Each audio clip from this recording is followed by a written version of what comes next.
Баршаңызға қайырлы күн, достар. Мен бүгін видеомда сіздерге аяғы бар корзиналарға байланатын осындай гүлдің жасалу жолын үйрететін боламын. Менімен бірге болыңыздар. Егер видео ұнаса, лайк басып, комментарий жазып, каналыма тіркеліп қоюды ұмытпаңыздар. Ең алдымен бізге ақ петр қажет болады. Мен 2 гүл жасаймын, сондықтан осындай дөңгелек етіп 2 ақ петр қиып алдым. Енді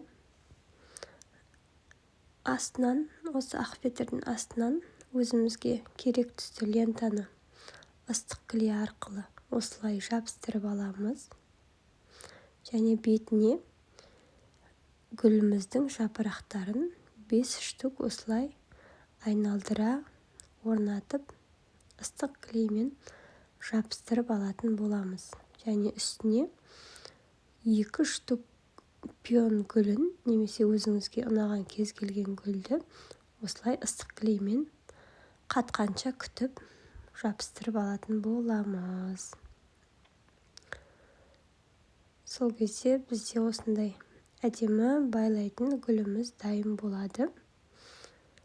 Міне астын лентаны ұстау үшін петрдің қалдығымен бекітіп қойдым.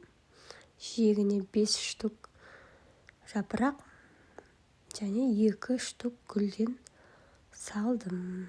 Назарларыңызға көп рахмет.